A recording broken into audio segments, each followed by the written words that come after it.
The coffee was already cold by the time Marisol got around to drinking it.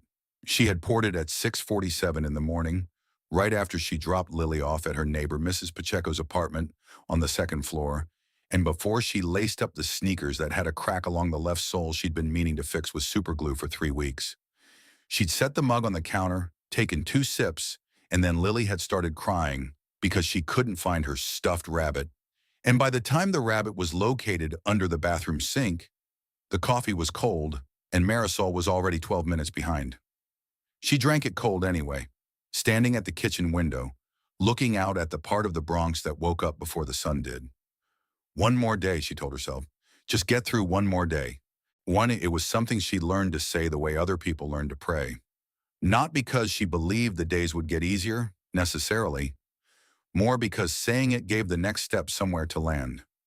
Marisol Reyes was 31 years old, and she had been tired for longer than she could clearly remember. Not the tired that sleep fixes, the other kind. The kind that settles into the bones after years of not enough, of stretching every dollar until it whispered, of lying awake running arithmetic that never came out right no matter how many times you ran it. Her daughter Lily was 6, brown eyes gapped between her front teeth, a laugh that could fill a whole hallway and overflow into the street. She was the reason Marisol got up before dawn. And she was the reason Marisol took the second job at the diner 3 years ago when her hours at the laundry got cut. She was the reason Marisol still believed that the next step was worth taking, even when the step after that looked impossible. The diner was called Benny's. It sat on the corner of East Tremont and the Boulevard, between a cell phone repair shop and a laundromat, and it had been there since before Marisol was born. Red and white awning, a neon sign with the B flickering on and off depending on the weather. Booths that had been reupholstered twice in the last decade and still managed to look tired. It smelled like coffee and bacon grease, and something underneath that. Something permanent, like decades of people sitting down and eating and talking and needing things. Marisol had been working there for 3 years. Tuesday through Sunday, the early shift, 6 in the morning until 2 in the afternoon. After that, she had 4 hours before picking up Lily from Mrs. Pacheco, and then 3 hours of sleep before the laundry called her in for inventory nights, which happened twice a week. She had not had a full Saturday off in 8 months. She didn't talk about it at the diner. Nobody there wanted to hear it, and besides, most of the people who sat in those booths had their own version of the same story. The city was full of people running on not enough, holding it together with the particular stubborn grace of those who have no other option. Marisol was good at her job, not just competent, good. She knew which regulars liked their coffee before they sat down. She knew who needed the check fast and who needed it slow. And she knew when someone was having a hard day just from the way they held their shoulders when they walked through the door. And she knew without being told to give those people a little extra space or a little extra warmth, depending on which one they actually needed. Her manager, a heavyset man named Dennis who chewed toothpicks and talked too loud, had told her twice in the last year that she was the best waitress he'd ever had. He said it the way people say things they mean but don't plan to act on. The compliment was not accompanied by a raise. The morning of the day everything changed began the way most mornings at Benny's began. A rush between 7 and 9 that left no margin for anything except moving. Coffee poured, orders called, plates delivered, checks dropped, repeat. By 9:30, the rush had thinned and the diner settled into its mid-morning rhythm. A handful of regulars nursing refills, a couple of workers from the construction site down the block eating early lunches, a woman in the corner booth writing in a journal she never seemed to run out of pages in. Marisol was refilling the sugar dispensers when the door opened. She didn't look up right away.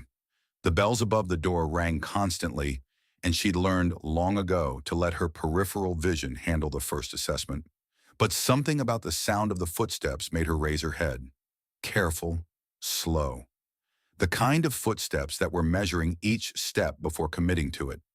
The man who walked in was old, late 70s, maybe older, in with white hair and the kind of bearing that suggested he had once stood in rooms where people paid attention when he spoke. He was wearing a charcoal wool coat, expensive, the kind you saw in the windows of stores that didn't put prices on the tags. His shoes were Italian leather, recently polished but showing wear at the heel. His right hand gripped a phone in a way that looked more like bracing than holding. He chose a stool at the counter, not a booth. That was the first thing she noticed. People with money almost always chose booths. They wanted the separation, the sense of private space. This man sat at the counter like he needed to be near people, like proximity to the ordinary hum of the room was something he was seeking. Marisol walked over. "Good morning. Coffee?" He looked at her. His eyes were gray and sharp, but there was something else in them, a kind of fog at the edges, like a photograph that was clear in the center but blurring at the sides. "Please," he said. His voice was cultured, measured, the voice of a man who had spent a lifetime choosing his words with precision. But underneath the precision, something trembled. She poured the coffee and set it in front of him. He wrapped both hands around the mug and held it without drinking, looking at the surface of the liquid like it contained something he was trying to read. "You want to see a menu?" she asked. He nodded without looking up. She slid one across the counter and went back to the sugar dispensers, but she kept him in her peripheral vision. There was something about him. She couldn't name it yet, just a low hum of attention. Oh, the same instinct that told her when a customer was about to cry, or about to complain, or about to walk out without paying. If you're enjoying this story so far, don't forget to hit the like button and subscribe. Drop a comment telling me where in the world you're watching from. I love hearing from you. At 9:52, a man she recognized came in. Eddie Cortes, early 40s, worked in some kind of finance, came in 2 or 3 times a week, and always ordered the same thing and always left the same tip, which was barely sufficient and delivered with the expression of someone who considered it generous. He sat 2 stools down from the old man, looked at his phone, looked at the menu he already knew by heart, looked at his phone again. Marisol came to take his order. Eddie glanced at the old man beside him with the brief, curious look of someone cataloging an obstacle in their path. Then he looked back at his phone. The old man had still not touched his coffee.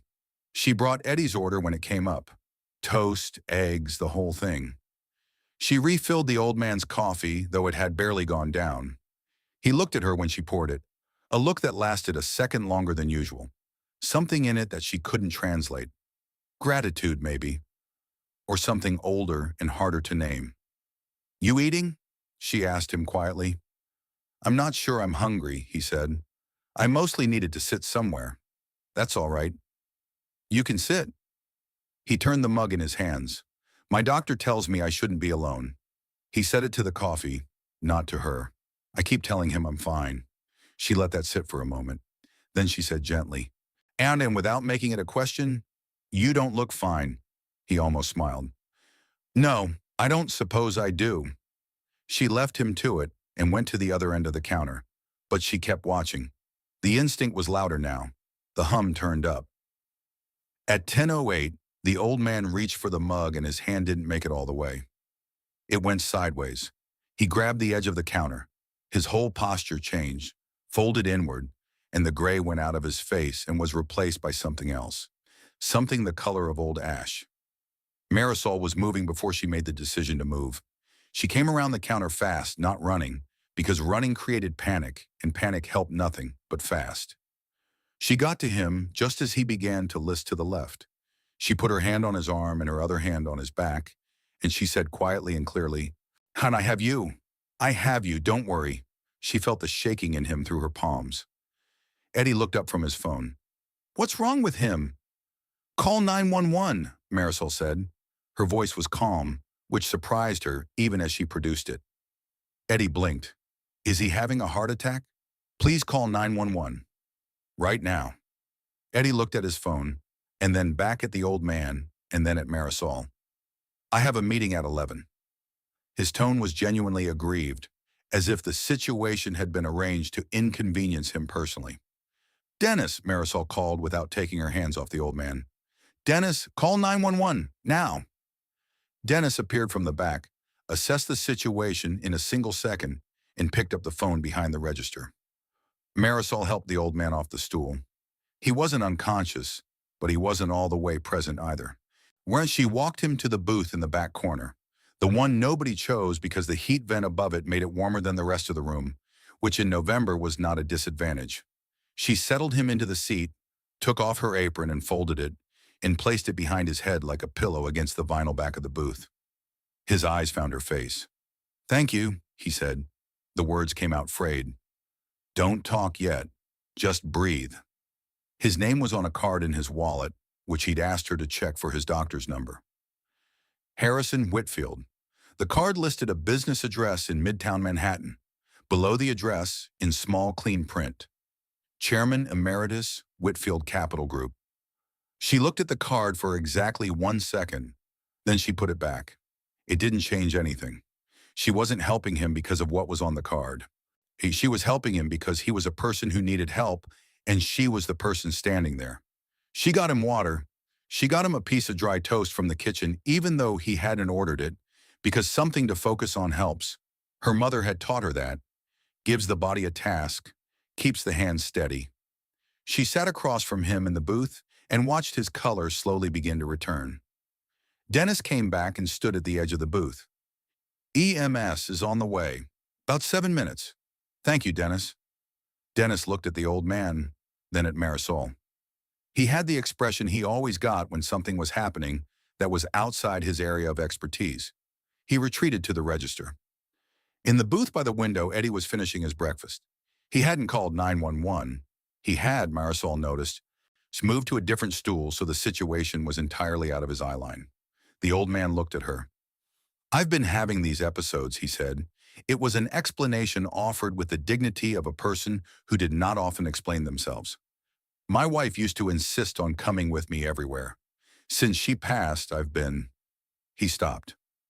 "You don't have to tell me," Marisol said. "I know." He looked at his hands. "I want to.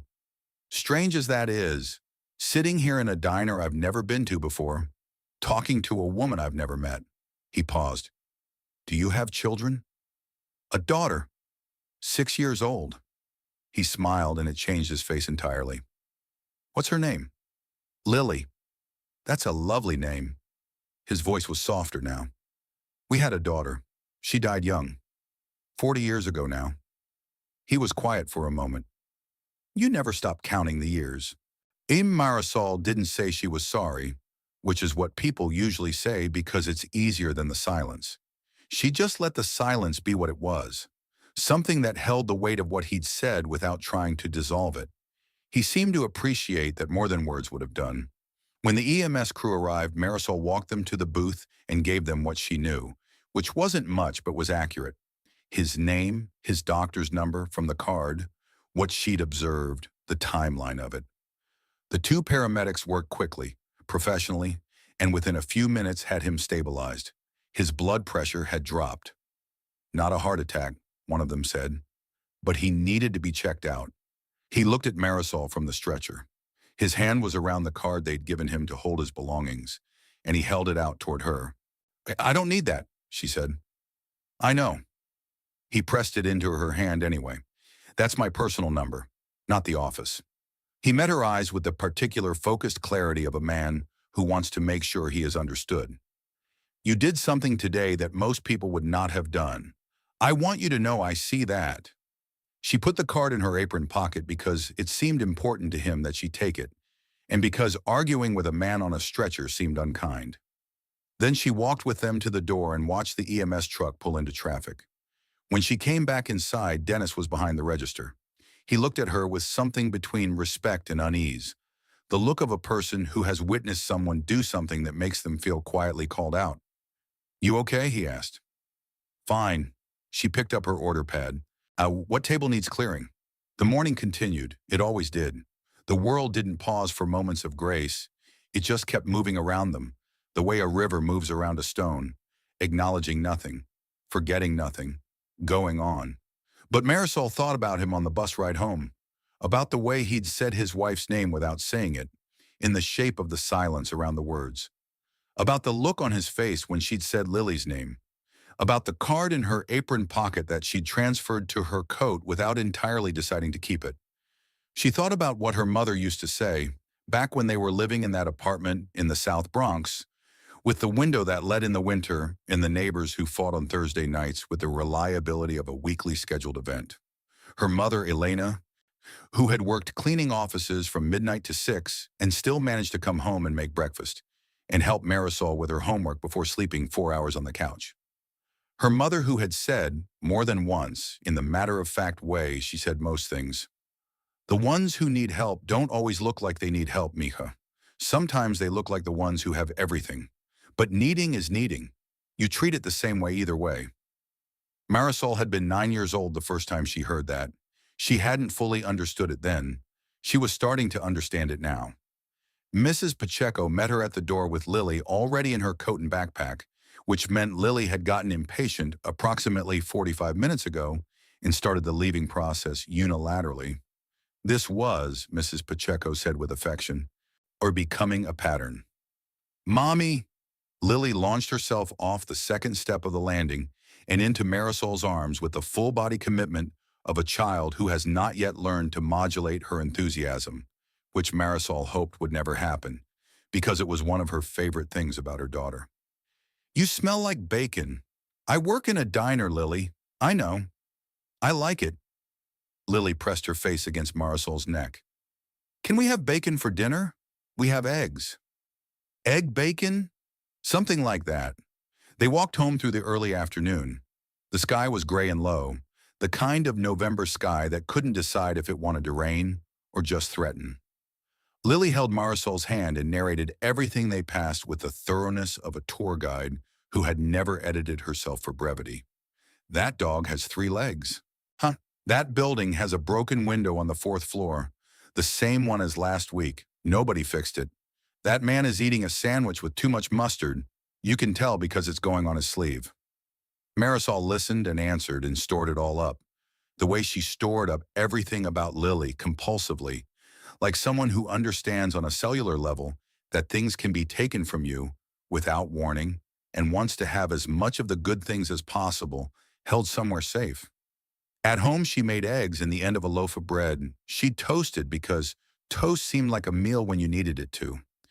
Lily ate with the focused efficiency of a child who has been waiting for food and described in detail a painting she had made at school, which was of their apartment building but with a garden on the roof, in which she had invented because she thought the building deserved one. "It's beautiful," Marisol said. "I'm going to show it to Mrs. Pacheco." Lily considered. "And maybe the man downstairs who never talks. Maybe he would like a garden, even if he doesn't know it yet." Marisol looked at her daughter and felt the specific ache that lives inside love when it's large enough to be almost frightening. 6 years old and already practicing the instinct to give good things to people who didn't know they were missing them. You get that from your grandmother, Marisol thought.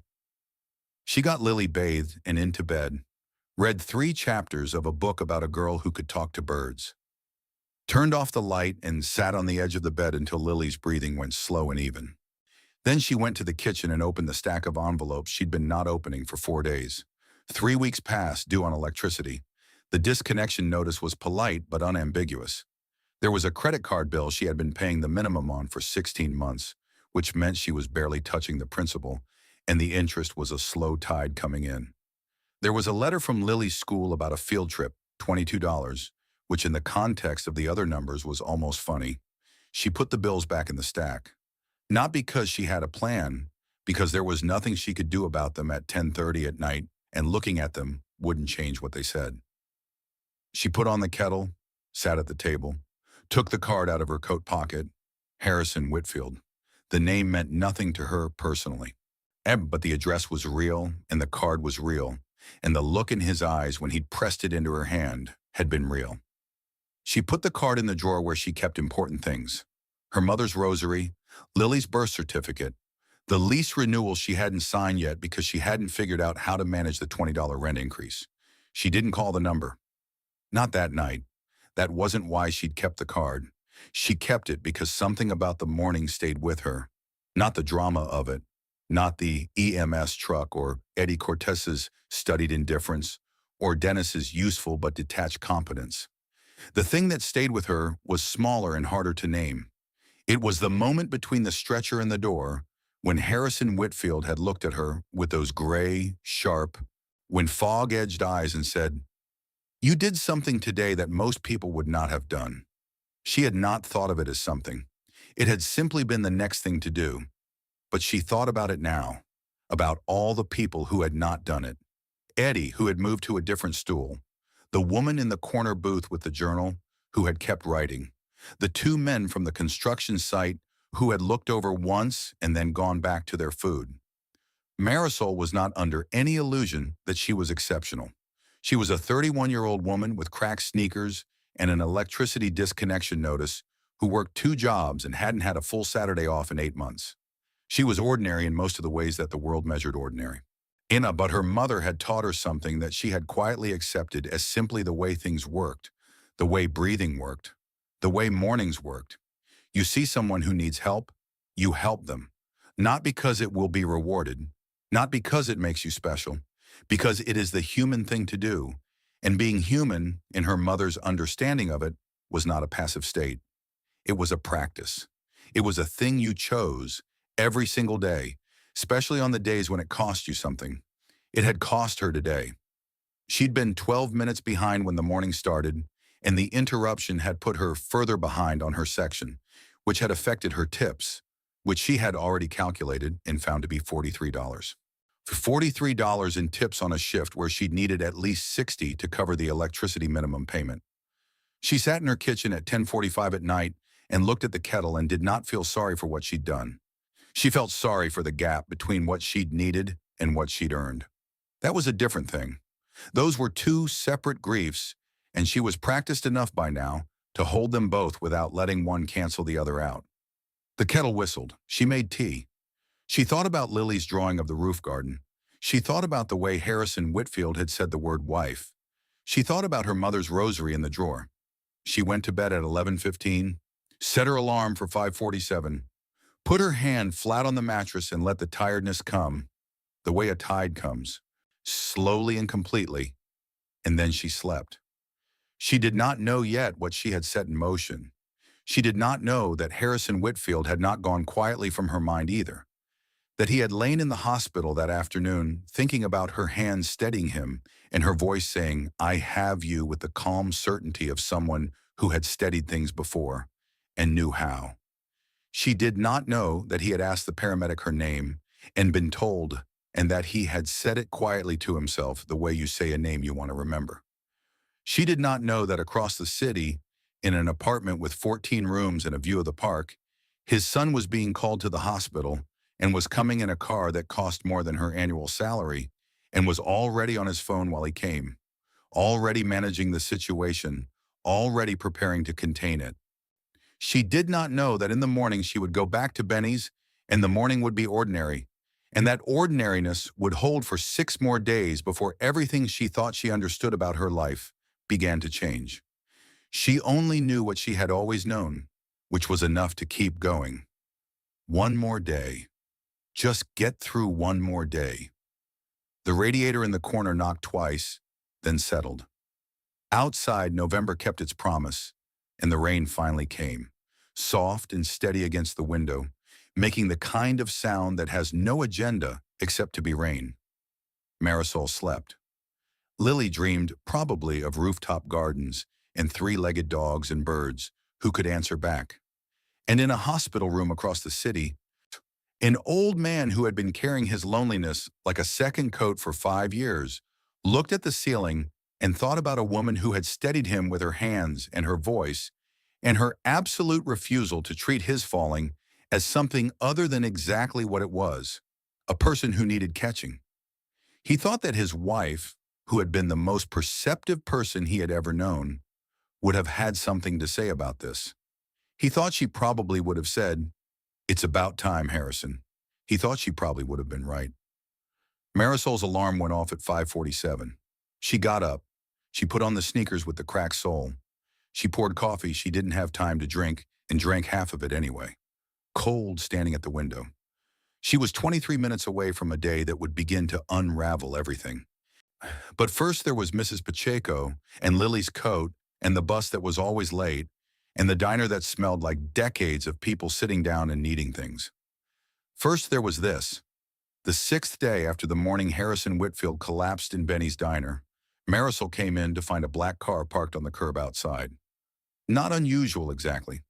Black cars came to this block for various reasons, but this one had the particular stillness of a car that was waiting for something specific, its engine off. A man in a dark jacket standing beside it with his hands loose at his sides and his eyes moving in a way that was professional rather than casual. Marisol noticed it the way she noticed everything, without stopping, without showing that she'd noticed. Sonny and walked through the diner's front door and tied on her apron and started the coffee. Dennis was already in. He had the expression he got when something was happening that he hadn't been consulted about. "Woman came in earlier," he said, without preamble. "Asked if you worked here. Said she'd be back at 9. "What kind of woman?" "The kind who asks questions like she already knows the answers and is just checking your work." Marisol absorbed this. She poured herself half a cup of coffee, drank it standing at the counter, and then the morning rush came, and she stopped thinking about it because the morning rush did not allow for thinking about anything except the immediate and the necessary.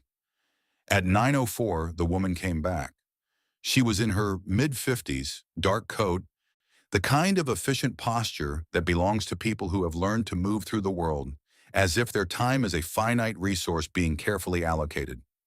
She was not unkind looking, but she was precise in the way that people are precise when precision is the tool they've spent their whole career sharpening.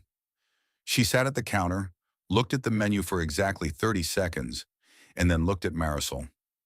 "You're Marisol Reyes." It was not a question. "I am." Marisol set down the coffee pot.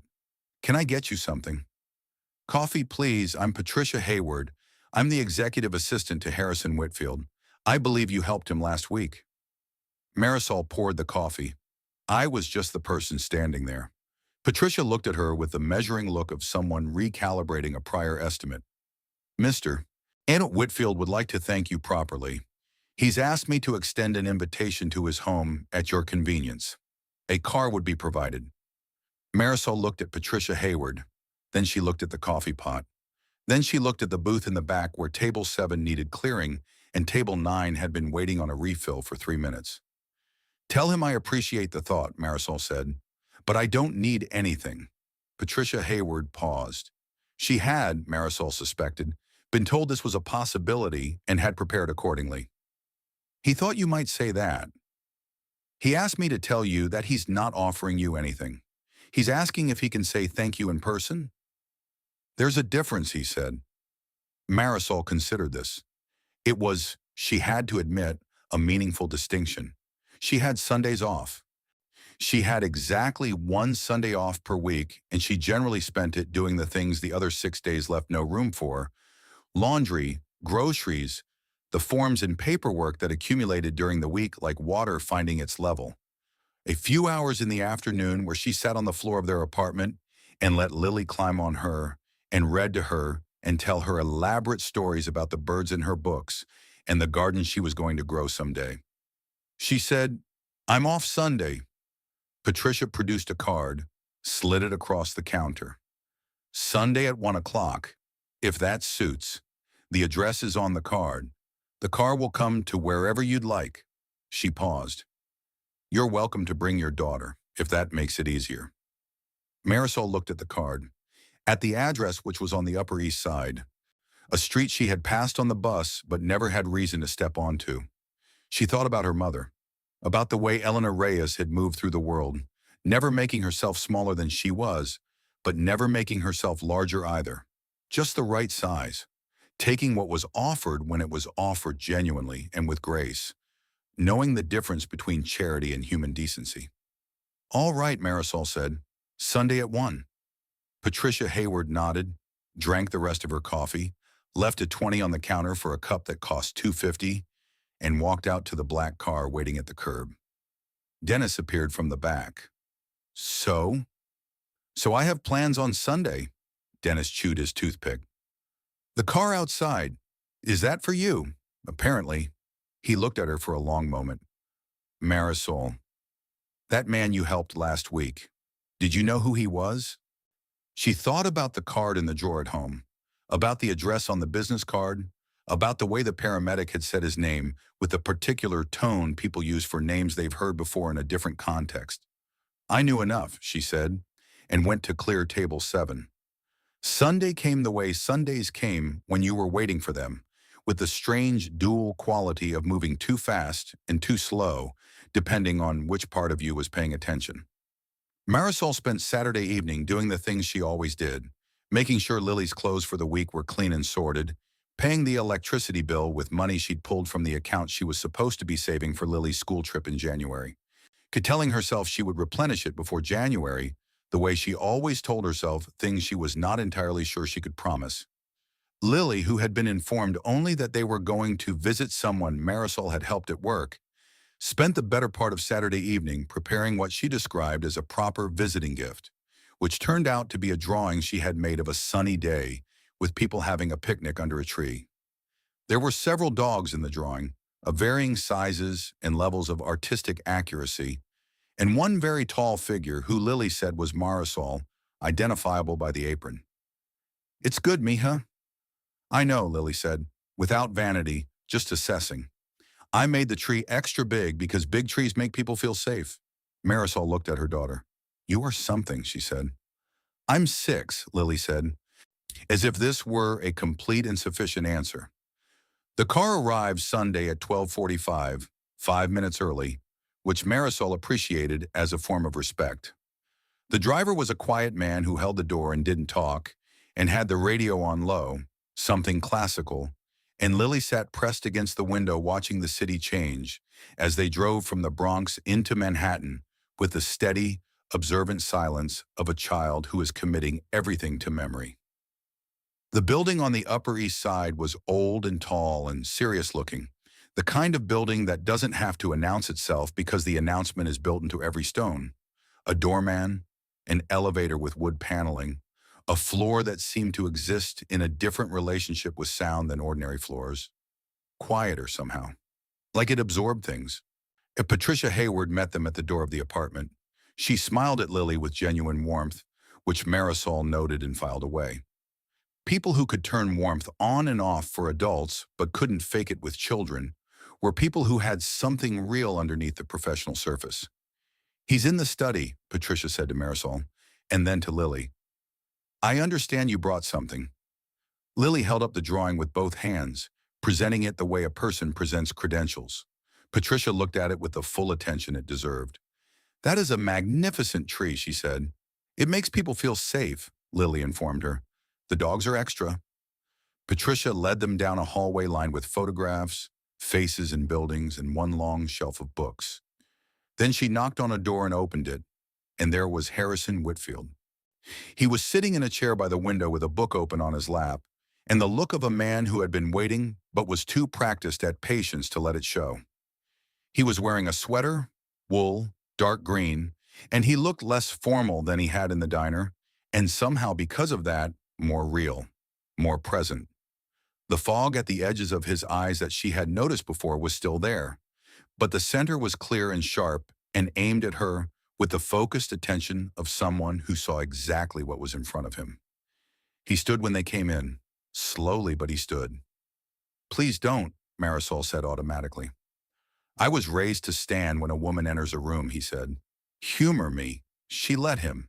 He looked at Lily first, and with the way people look at children when they understand that children are both the most important people in any room and also the most perceptive judges of it. "What's your name?" "Lily, I'm 6. I brought you this." She extended the drawing. He took it carefully, held it at arm's length and looked at it with the seriousness it deserved.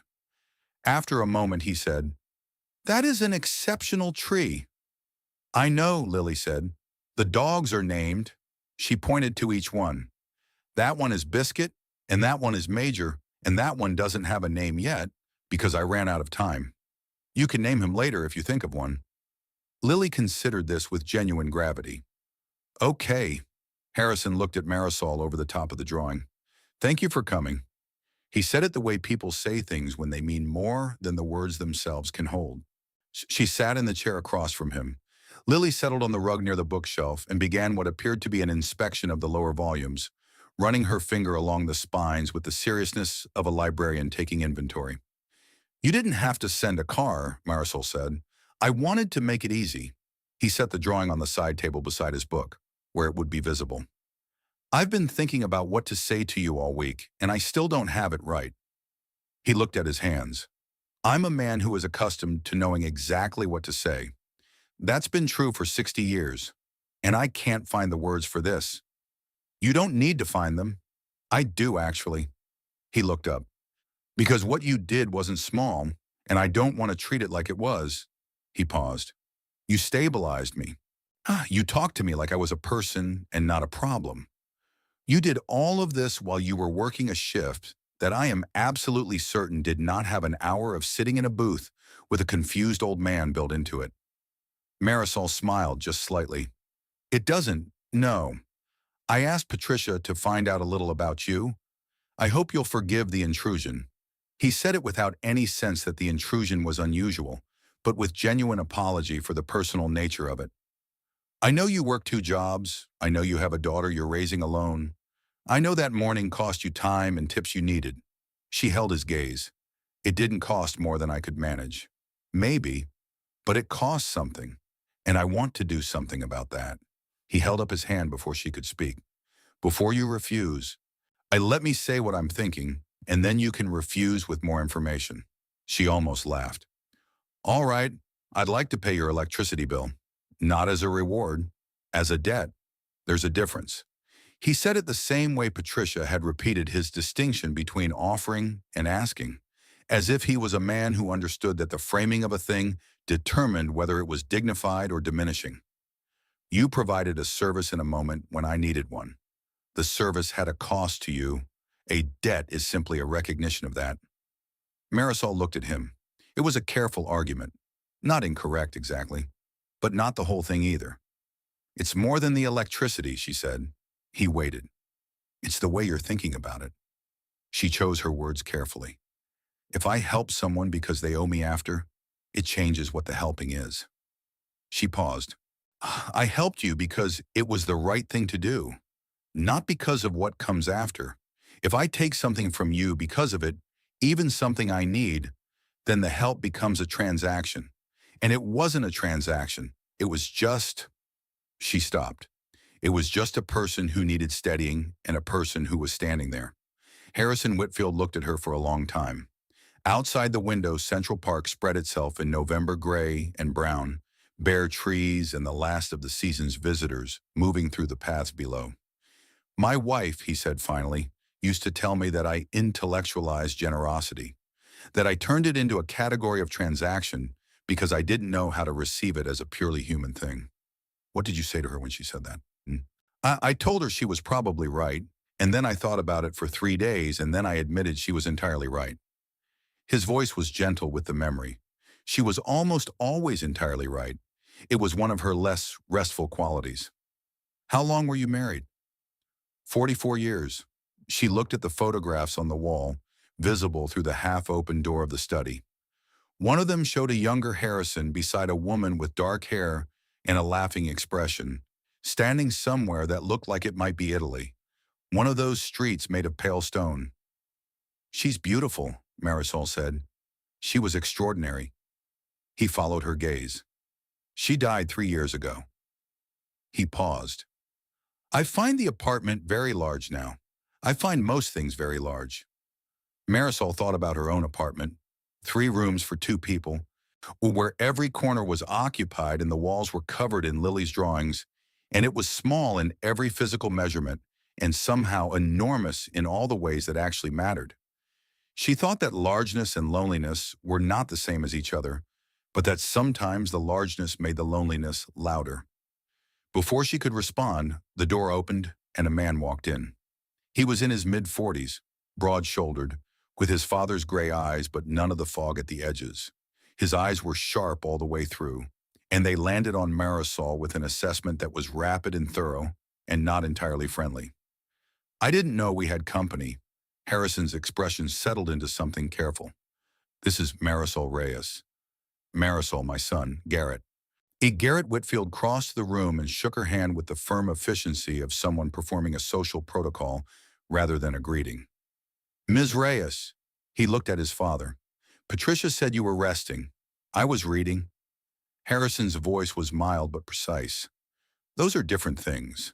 Garrett looked at Lily on the rug, who looked back at him with the frank appraisal of a 6-year-old who has not yet learned to pretend she isn't looking. Is this the woman from the diner? Garrett said, still looking at his father. It is. Garrett turned back to Marisol. He had the posture of a man who managed things, who moved through his life identifying situations and containing them before they became complications. She had served men like him at Benny's. She knew the specific quality of their attention, how it sorted everything into categories of useful and not useful, relevant and irrelevant, manageable and otherwise. We appreciate what you did, he said. My father's health is fragile, and having someone respond quickly was important. He reached into the breast pocket of his jacket and produced an envelope, which he held out to her. There's a check inside. It's a meaningful amount. Consider it compensation. Marisol looked at the envelope. She did not take it. Garrett held it out a moment longer. Then his eyes shifted, something recalibrated. Ms. Reyes. I heard what you said. She kept her voice even. Thank you. But I didn't help your father for a check. Garrett set the envelope on the side table near his father's book. Leave it there, he said, as if she might reconsider on her way out. Maybe then to his father. We should talk about the Brennan meeting Monday. I need your input before the weekend is over. Harrison looked at his son for a moment. Then he looked at Marisol. Would you stay for lunch? He asked it simply, a genuine invitation. Patricia makes too much food for 2 people, and I would like the company. Before Marisol could answer, Lily appeared at her elbow. She had found a book with a green cover and was holding it up. This one has birds in it. Can I borrow it? Harrison looked down at her. You may read it here if you like. Lily looked at Marisol. Marisol looked at the envelope on the side table and at Garrett's carefully managed expression and at Harrison's genuine one. We'll stay for lunch, she said. Garrett left 20 minutes later for his Brennan meeting, or for somewhere else, and didn't come back that afternoon. He shook Marisol's hand again on his way out and said it was nice to meet her, with the quality of a man completing a required step, and then he was gone. Lunch was soup and bread in a quiet that felt inhabited rather than empty. Lily sat between them at the table and told Harrison about her class and her teacher in the bird book and the 3-legged dog she had seen on the walk to school Tuesday, and he listened to all of it with the full and genuine attention of someone who had been waiting a long time for a table that had people around it. At one point, unprompted, Lily reached over and patted his hand twice. The way she patted things she felt needed reassurance. The way she patted the cat that lived in the alley behind their building when it seemed cold. Harrison looked at her hand on his. His expression moved through something that he let move through it rather than stopping it. You have a very good daughter, he said to Marisol. I know. She takes after someone. She takes after my mother, Marisol said. Elena. She passed away 4 years ago. Harrison was quiet for a moment. Tell me about her. So Marisol did. She told him about Elena Reyes, who had come from Oaxaca at 22 with $40 and a cousin's address in the South Bronx, and had built a life out of things other people hadn't wanted, and work that other people hadn't wanted to do, who had cleaned offices from midnight to 6, and then come home and made breakfast, and then slept 4 hours and done it again, who had read to Marisol every night in Spanish, poetry mostly, Neruda and Paz, and a poet named Rosario Castellanos, whose name Marisol still said sometimes in the dark when she needed the sound of something solid, who had never complained, not because she had nothing to complain about, but because she understood in some deep structural way that complaining used the same energy as continuing, and continuing was the more necessary thing. Who had told Marisol over and over, in the matter-of-fact way she said most things, you don't help people because the world deserves it. You help people because you do. Harrison listened to all of it. He didn't interrupt. He didn't offer perspective or consolation or the particular kind of commentary that is more about the listener than the speaker. He just listened, the way people used to listen before everyone became afraid of silence. When she finished, he said, She sounds like someone who understood something most people never figure out. What's that? That strength isn't about what you have. It's about what you choose to do with what you have, however little it is. Marisol nodded slowly. That's exactly what she knew. They sat for a moment in the quiet that came after something true had been said. Then Lily, who had finished her soup and had the bird book open beside her plate, looked up and said, "The book says owls can turn their heads almost all the way around. Is that true?" "It is," Harrison said. "Why?" "So they can see things that are behind them." Lily absorbed this. "I wish I could do that." "Most of us do," Harrison said, and looked at Marisol with a small, knowing expression that she understood was not only about owls. She stayed 2.5 hours. Then when she finally stood to leave, Lily carefully returned the bird book to the shelf in the exact spot she had found it, and then stood in front of Harrison's chair and held out her hand to shake his, the way Marisol had taught her to do with adults when it was time to say goodbye. He shook it with the appropriate seriousness. "You should come to our apartment sometime," Lily told him. "We have drawings on the walls. It's very cozy." "I would like that very much," he said. "Marisol," Harrison said as she was putting on her coat. She turned. "There's something I need to tell you. Something I should have said earlier this afternoon instead of letting Garrett's entrance distract the conversation." She waited. "I know your situation is difficult." He said it plainly, without softening or sharpening it. "I know about the bills. I know about the 2 jobs. I'm not saying this to make you feel scrutinized. I'm saying it because I want you to understand that I know. And I'm not interested in fixing it from the outside like a transaction." He paused. "I'm interested in something else." He looked at her directly.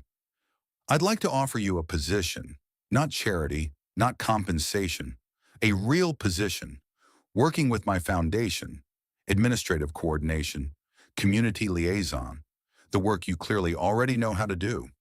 He said it with the specificity of someone who had been thinking about it for days. "The salary is real, the hours are real, and you would be doing something that matters, which I believe is not a small thing to you." Marisol stood at the door of his study with her coat half on and Lily holding her other hand. She thought about her mother, about the distinction between taking what diminishes you and taking what was offered with genuine dignity, as one human being recognizing the capacities of another. She thought about Lily's drawing on the side table, the tree made extra big so people would feel safe. She thought about what it would mean. Not the money, though the money mattered, it always mattered. But the other thing, the work that means something, the hours that were real. She said, "I'd need to think about it." He nodded. "Take whatever time you need. No pressure and no expiration." He paused. "But Marisol, I am asking because I believe you're capable of it, not because I feel I owe you. Those are different things." She looked at him. She believed him. That was the thing that surprised her most. She believed him. She said goodnight. She took Lily's hand and walked down the hallway lined with photographs and into the elevator with the wood paneling and down to the lobby where the doorman held the door, and the quiet Sunday street opened up in front of them. In the car going home, Lily fell asleep with her head against Marisol's arm almost immediately, the way children fall asleep when they have been thoroughly and usefully engaged with the world. Marisol looked out the window at the city going by, Manhattan giving way to the bridge, giving way to the Bronx coming up beneath the last of the afternoon light. She thought about the envelope still sitting on the side table in Harrison Whitfield's study. She had not taken it. She felt certain she had made the right choice. The way you feel certain about certain things, not because they are easy, but because they align with something in you that doesn't bend. She thought about the position, about the salary she had not asked the amount of, but that Harrison had said was real. She thought about what real meant to a man with a 14-room apartment and a view of the park. And then she thought about what real meant to her, and she thought those 2 numbers were probably not the same number, and that the difference between them might be significant enough to change several things. She thought about Garrett Whitfield's envelope on the side table, and the way he had looked at her and then at his father with the slightly pained expression of someone who is not accustomed to situations that don't resolve into simple categories. If you're hooked on this story, Make sure to subscribe and turn on notifications so you never miss an upload. Your support means everything and helps me bring you more emotional stories like this one. She thought about Harrison saying, "She takes after someone," and her own answer, "She takes after my mother." She thought about Elena Reyes, who had built a life out of what other people left behind, who had never asked for anything that wasn't honestly offered, who had told Marisol before she died, in the particular lucid quiet of those last weeks, that the thing she was most proud of was not anything she had done, but something she had given. "I gave you the right size for yourself," she had said. "Not too small, not too large, just the right size. You know who you are. That's everything, mija. That's the whole thing." The car pulled up to her building, and the driver held the door. Lily woke up and said, in the slightly confused voice of the recently asleep, "Are we home?" "Yes." Lily looked at the building, at the windows lit up in the early dark of November, at Mrs. Pacheco's light on the second floor, and the 3 steps up to the front door that she had climbed 10,000 times. "It's good," Lily said, with a satisfaction that was complete and uncomplicated. "Our building is good." "It is," Marisol said. "It really is." She carried Lily up the stairs. She put her to bed.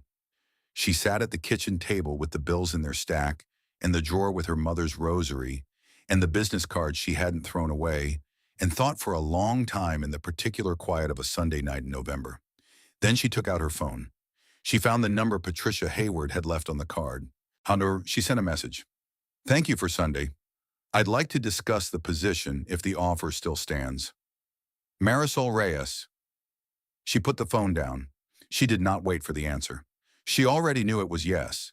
What she didn't know, what she had no possible way of knowing yet, was that Garrett Whitfield had spent most of Sunday evening in his own apartment 2 miles uptown, doing something he very rarely did. He had been sitting with his own discomfort, not managing it, just sitting with it. He had seen the way his father looked at Marisol Reyes. Not the look of a man being charmed or manipulated. Something else. Something more specific and more unsettling. The look of a man who had remembered something he had almost forgotten. Something about being seen. Garrett had spent 40 years watching his father be admired, respected, negotiated with, thanked, celebrated, and occasionally feared. He had never, or almost never, seen him be simply seen. It made him feel something he was not prepared to examine yet, something that would take several more days and one significant discovery to fully clarify. The discovery came on a Tuesday, 2 weeks after the Sunday lunch, when Patricia called Garrett into his father's study with the expression of someone who has found something important and is not certain whether it is good or bad. In the study, on his father's desk, was an open folder. Inside the folder were documents, old ones, employment records, letters, financial reports, and underneath them, a single photograph that Garrett picked up and looked at for a long time before he said anything. The photograph showed a woman in her mid-30s, dark hair. She's standing in front of a building on the corner of East Tremont in the Boulevard in the Bronx. The building was a diner. The woman was wearing an apron, and she was laughing at something off camera with the full, unguarded laugh of someone who did not know they were being photographed. Garrett turned the photograph over. On the back, in his father's handwriting, 2 lines. Elena Reyes, 2003, and below that, I should have done more. I did nothing. Garrett sat down slowly in the chair in front of his father's desk and looked at the name and the date in the photograph of a laughing woman in an apron outside a diner on East Tremont Avenue, and began to understand that the story of Marisol Reyes and his family was not beginning. It was, in some important and terrible and irreversible way, continuing. And that everything that had happened since the morning a woman steadied his father in a diner, with her hands and her voice, and her refusal to keep walking, was not coincidence. It was instead the particular way the world sometimes offers a second chance to people who miss the first one. He sat for a long time with that knowledge before he decided what to do with it. Garrett Whitfield had not become the man he was by avoiding difficult things. He had become the man he was by moving through difficult things quickly, efficiently, and without sentimentality. treating each complication as a problem with a solution rather than a condition to be endured. He had learned this from his father, or thought he had, and until the Tuesday afternoon he sat in his father's study with a photograph of a laughing woman in an apron and understood that his father had, for at least 20 years, been doing the opposite of what he had taught. His father had been sitting with something, not solving it, not managing it, just sitting with it, carrying it, the way people carry things they don't know how to put down. The folder contained more than the photograph. There were letters, 5 of them, handwritten on plain paper, addressed to Elena Reyes at an address in the Bronx. None of them were sent. They had never been folded for an envelope or touched by a stamp. They existed only in the folder, in the drawer of his father's desk. Read and reread until the paper had softened at the folds the way paper does when it has been handled many times by hands looking for something they couldn't find. Garrett read them in order. The first was dated 2004. It began with an apology that was formal and careful, the apology of a man who was not yet entirely sure what he was apologizing for, or who was sure but was not yet ready to say it plainly. It said, "I have been thinking about what happened, and I believe I may have made an error in judgment." It said, "I want you to know I acted on the information I was given." It said, "I hope you are well." It did not say what had happened. It did not name the error. It was the letter of a man who wanted credit for the gesture of apology without the cost of full admission. The second letter was dated 2007. It was different, shorter, less formal.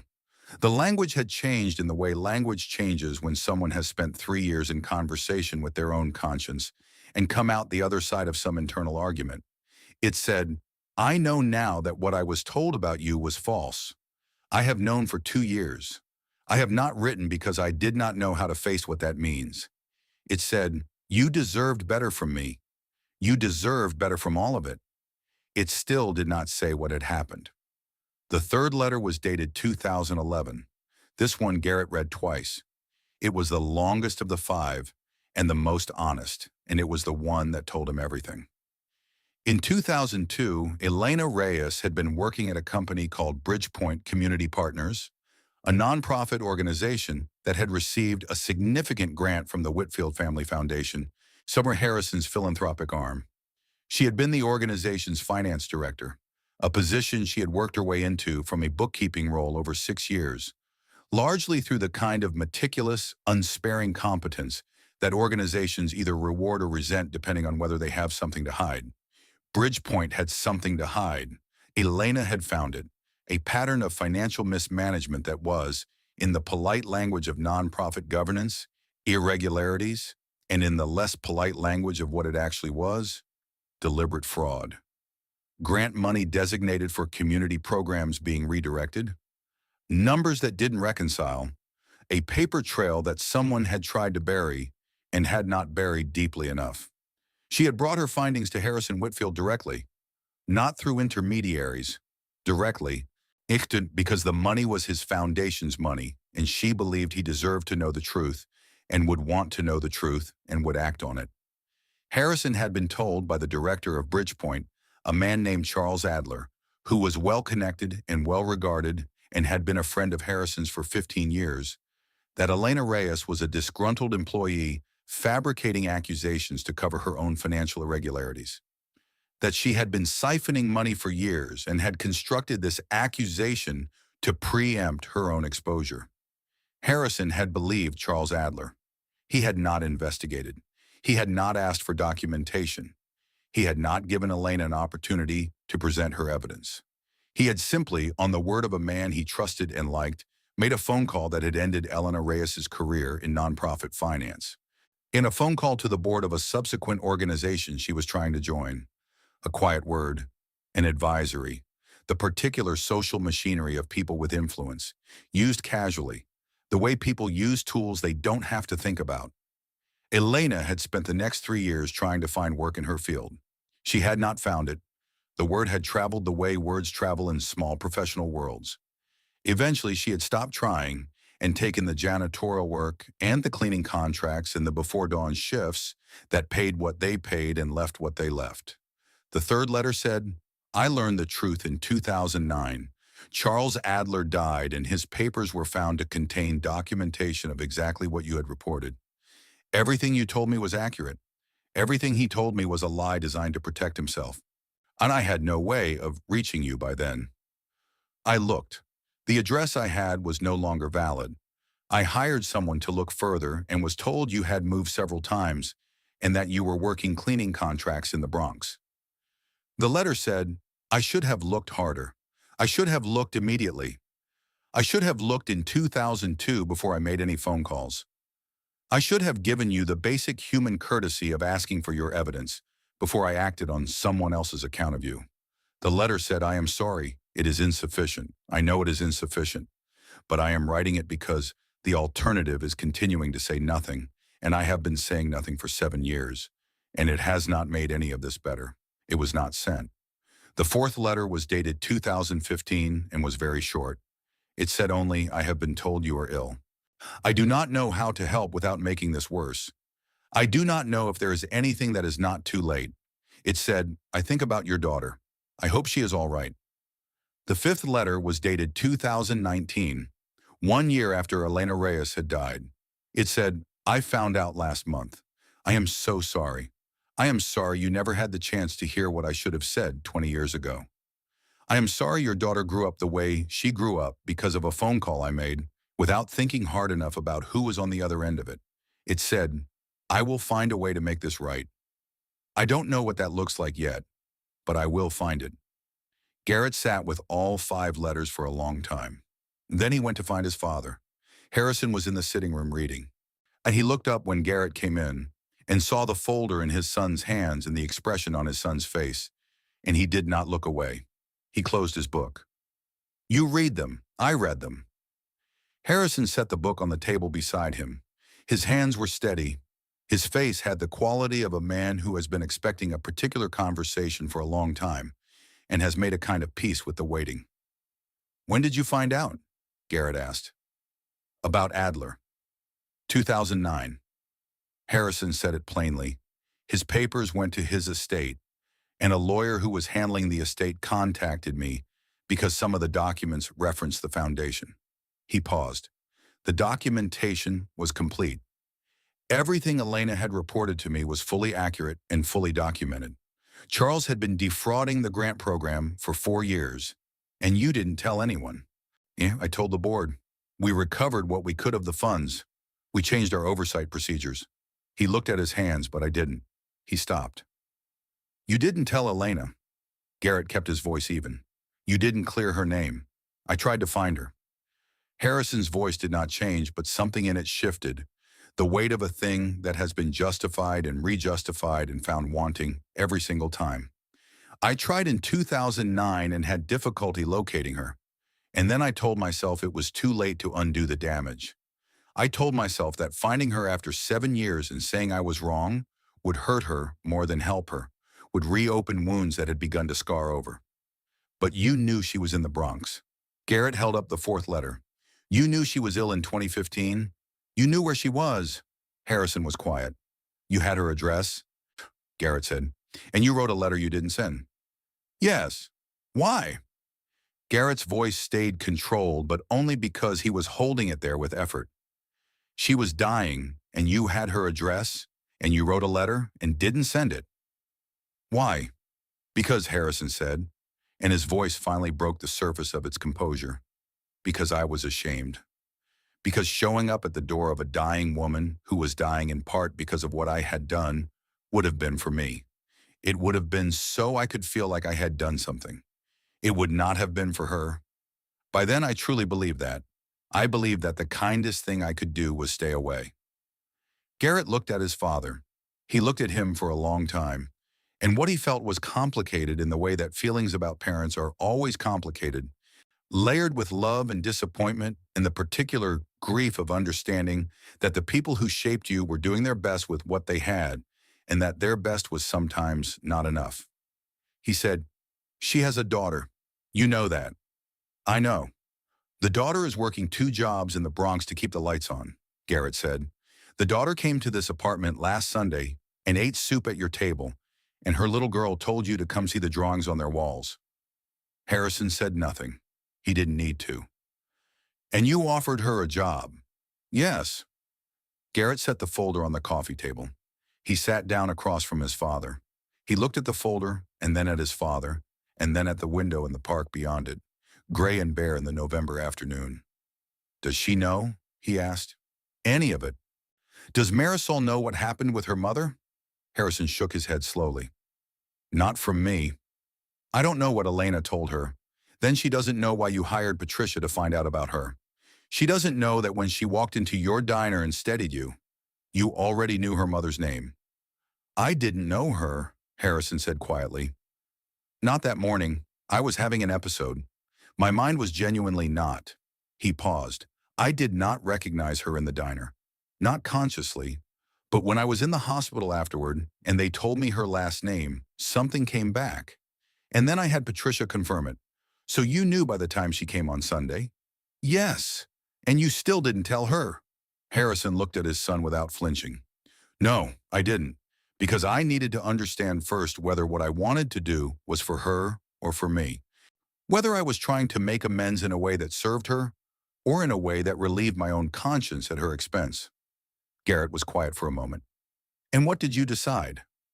I decided, Harrison said, that the job offer was genuine, that she is genuinely capable, and that the position is genuinely real, and that I am not manufacturing a reason to help her, but recognizing an ability that deserves the opportunity her mother never got. He met his son's eyes. I decided that telling her the truth about her mother is something she deserves, but that it needs to be done carefully and honestly, and in a way that gives her the choice about what to do with it. He reached over and picked up the folder from the coffee table. He held it. I also decided that I should not be the only person in this family who knows. He held the folder out to Garrett. Garrett took it. They sat together in the large, quiet apartment for a long time without speaking, which was not something they did often, sitting without filling the silence with agenda or information or the management of the next thing. Just sitting, the two of them, with the weight of what the folder contained and the question of what came next. It was Garrett who spoke first. He said, I owe her an apology. Harrison looked at him. The envelope, Garrett said, coming in and handing her an envelope like she was a contractor. He looked at the carpet. That was wrong. I knew it when I did it. I did it anyway because it was easier than figuring out what the right thing was. You could tell her that. I'm going to, Garrett said. He said it the way he said things he had decided, and without hesitation and without the performance of deliberation. Just the fact of it. Settled. And then we're going to tell her the truth about her mother. Harrison nodded slowly. All of it? Garrett asked. All of it, Harrison said. Everything she deserves to know. They called Marisol the next morning.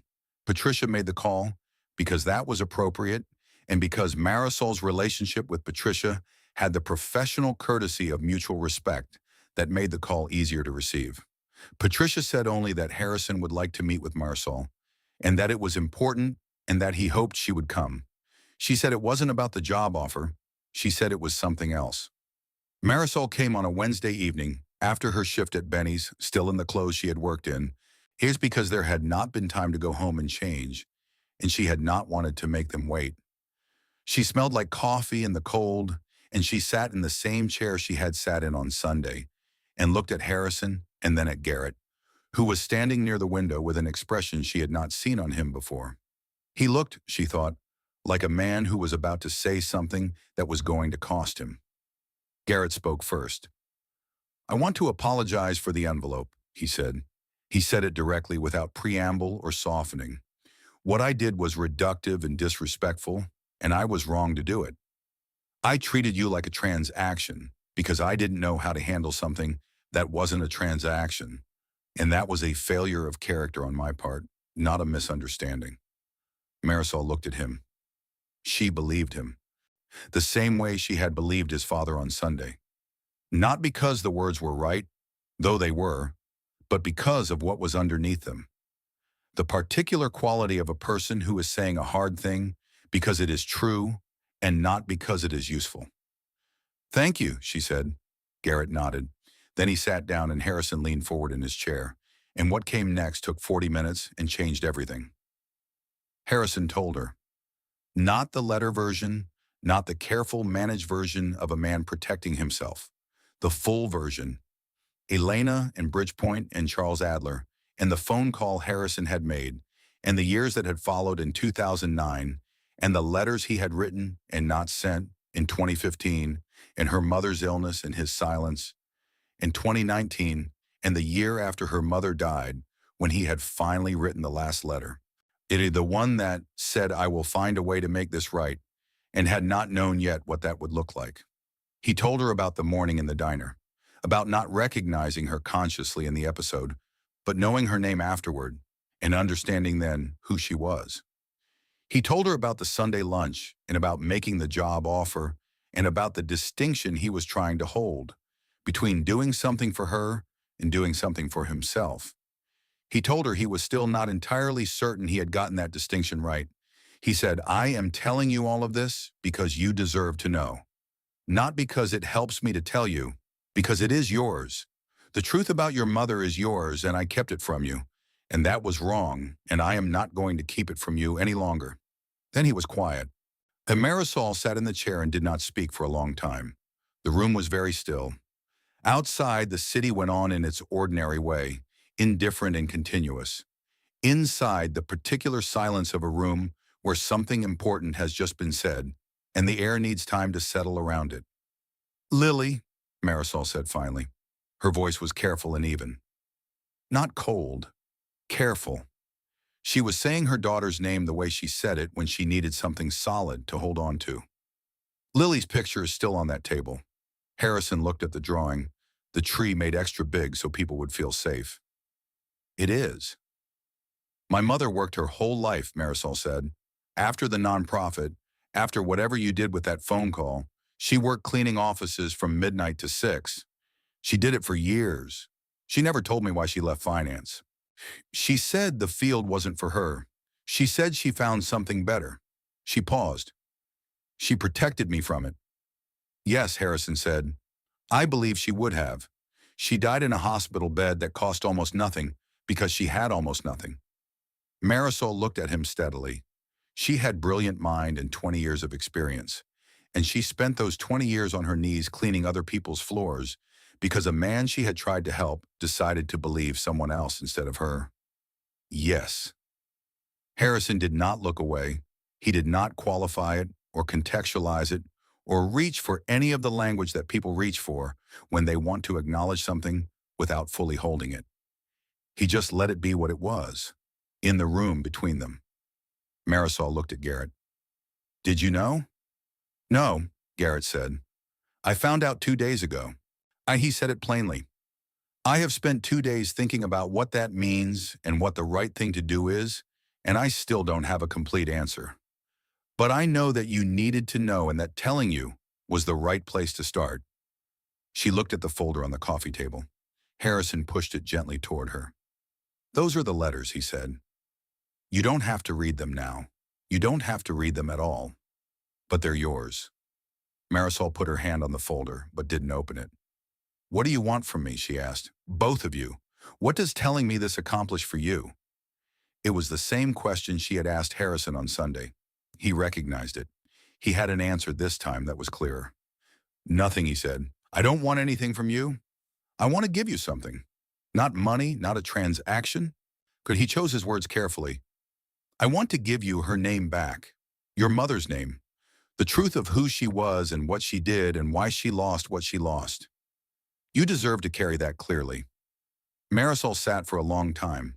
She thought about Elena Reyes at midnight in an empty office building, pushing a mop across a floor that should have been beneath her and doing it with the same grace she brought to everything, because that was who she was. Not because the work was small, but because she was not. She thought about the poetry Elena had read to her, Neruda and Paz and Rosario Castellanos. All those words about dignity and sorrow and the persistence of love. She thought about the 4-day-old coffee her mother used to drink standing at the window and the way she had said, one more day, just get through one more day. Ian meant it not as defeat, but as a kind of fierce practical hope. She thought about what her mother had told her in those last weeks in the hospital, in the particular lucid quiet of that time. You don't help people because the world deserves it. You help people because you do. And then, I gave you the right size for yourself. She understood now what Elena had been carrying all those years without naming it.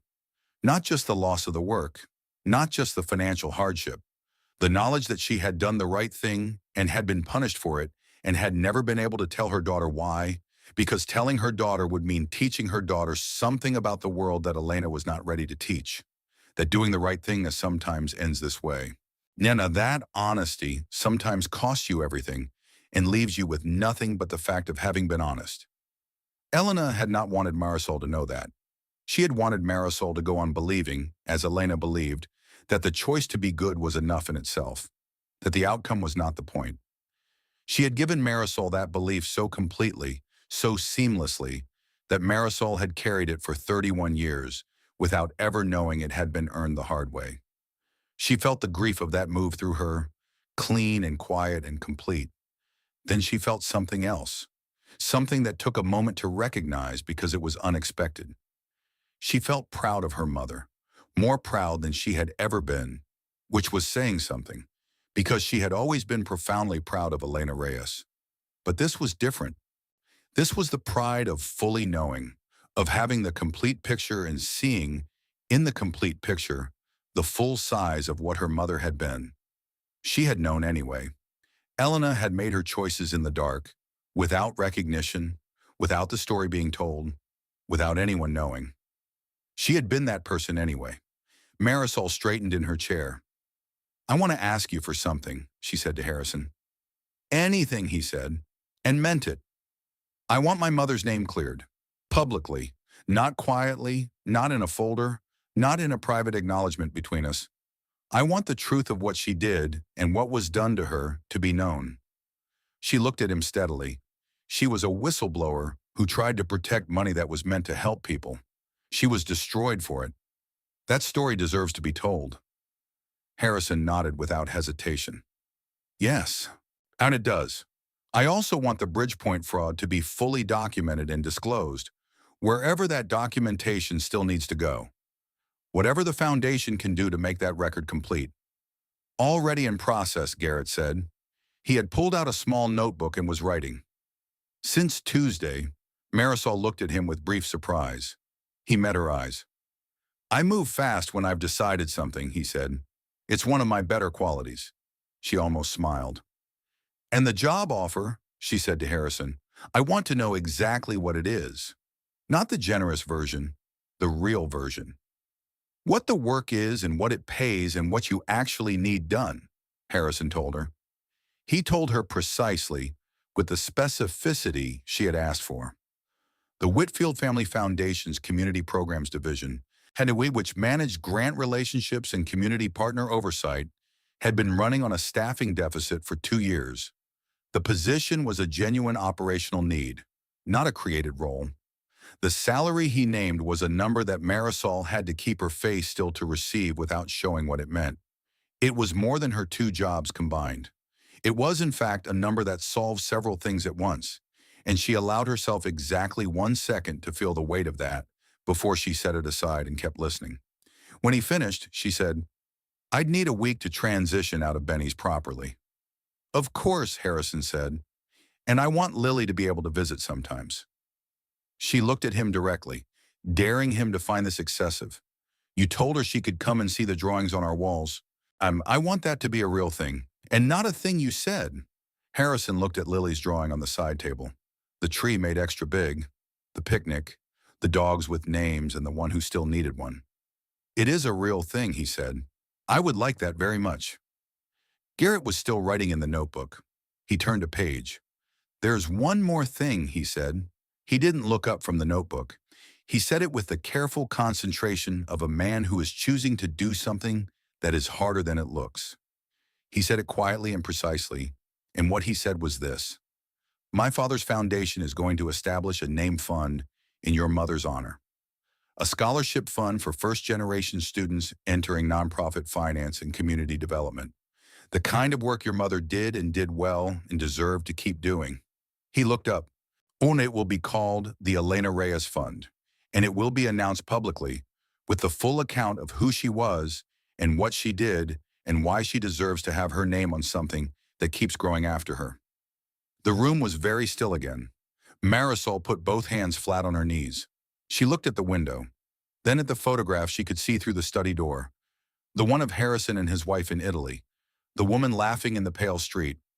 She thought about her mother pushing a mop across a midnight floor, reciting Neruda under her breath in the empty office, carrying a grief she never named so that her daughter could keep believing the world was worth being good in. She did not cry. She made the choice not to because crying was for later, for the private dark of her apartment after Lily was asleep, and for the cemetery if she decided to go. Here now she wanted to be exactly the size her mother had made her. Not too small, not too large, just the right size. She said, "She would have liked that." Harrison said, "I believe she would have. She deserved it 20 years ago." "Yes," Harrison said, "she did." Marisol picked up the folder with the 5 letters. She held it in her lap. She was not ready to read them yet, but she was ready to have them. They were hers, and she would take them home and read them when she was ready and feel what she felt and then decide what to do with it. That was the right order of things. She stood. Garrett stood when she did. Harrison started to rise, and she said gently, "Please don't." And he looked at her and settled back with the expression of a man who has been told something that is also a kindness. The instruction not to strain himself on her behalf. She looked at him for a moment. She thought about the morning in the diner, his hands on the edge of the counter, the fog at the edges of his eyes and the clarity at the center. The way he had said, "I mostly needed to sit somewhere," and the way she had said, without thinking, "That's all right, you can sit." She thought about her mother's voice.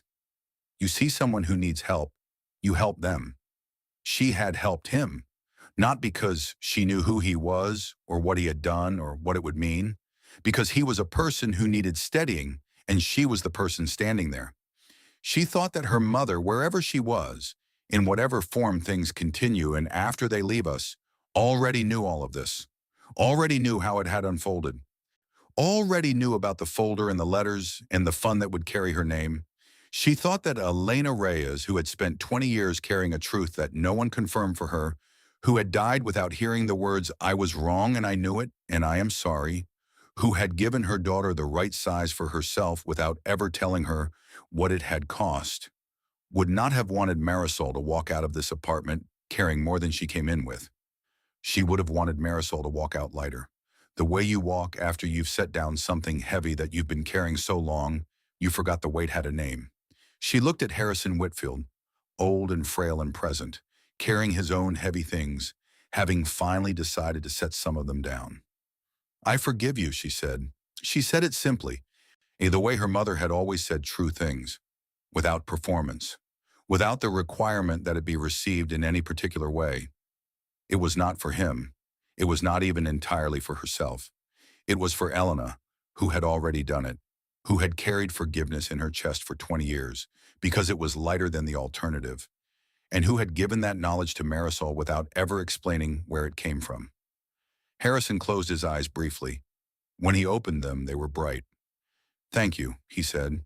The words came out the way things come out when they have been held inside for a very long time. She left the folder. Not permanently.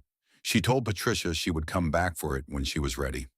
Then she walked down the hallway and into the elevator, and out through the lobby and into the November street. And the air was cold and sharp and smelled like the city, and she stood on the sidewalk for a moment and breathed it.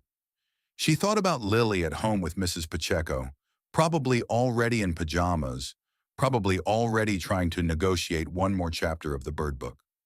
She thought about the drawing on Harrison's side table, the tree extra big, the dogs with names, the third figure who had turned out to be something like a grandfather after all. She thought about the Elena Reyes Fund, about students who would go to school on money that carried her mother's name, about first-generation kids who would walk into rooms where the work mattered and do the work and not know, maybe, where the name on the scholarship came from. But the name would be there, in the rooms, in the records. In the slow accumulating evidence that Elena Reyes had existed and had been good at her work and had deserved every door that was open for her and had deserved better than what she got, the name would be there. Marisol got in the car. On the way home, she watched the city and thought about nothing in particular, or everything, which sometimes amounts to the same thing. She thought about the crack in her sneaker sole that she still hadn't fixed with superglue. She thought about the electricity bill she could now pay in full, which she would do tomorrow, first thing. She thought about calling Dennis at Benny's tomorrow and telling him she needed to give notice, and watching him have the complicated expression he always had when things happened outside his area of expertise. She thought about her first day at the foundation, about the work that was real work, work that she understood and was capable of, and that mattered in the way she had always understood mattering, not as recognition, but as consequence. The kind of work that rippled outward, the kind her mother had tried to do and been stopped from doing. She would do it now. She would do it for as long as there was work to do. The car pulled up to her building. She went upstairs. Mrs. Pacheco handed her Lily, who was indeed in pajamas and did indeed negotiate one more chapter, which Marisol gave her without resistance. They sat on Lily's bed in the lamplight, and Marisol read about the girl who could talk to birds, and Lily listened with her whole body the way she always listened. And when the chapter was done, she looked up at Marisol with her gap-toothed face and her brown eyes and said, "Is everything okay, Mommy?" "Yes," Marisol said. "Everything is going to be okay." Lily considered this with the seriousness she brought to important assessments. Then she said, "Good. I told Mrs. Pacheco that already."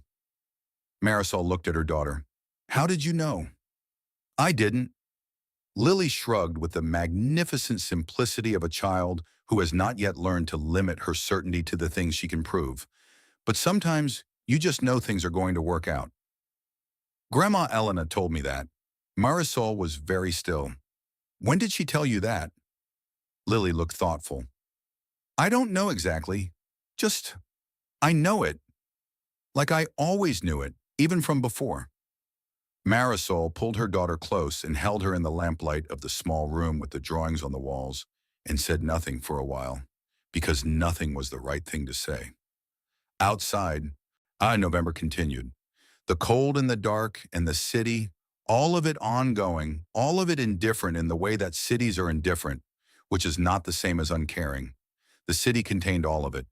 All the Elenas and the Marisols and the Lilies and the Harrisons, all the choices made and unmade, all the phone calls and the letters and the mops and the midnight floors and the scholarships not yet named and the students not yet born who would carry those names into rooms they deserved to be in. It contained all of it. And somewhere in it, a woman had steadied a stranger with her hands and her voice and her refusal to look away, not because she expected anything in return, not because she calculated the odds, not because she was anything other than exactly who her mother had made her. And the ripples were still moving. They would keep moving, they always do. Thank you so much for watching until the end. If you love this story, check out the other videos on your screen now. I think you'll really enjoy them. And don't forget to subscribe if you haven't already. See you in the next story.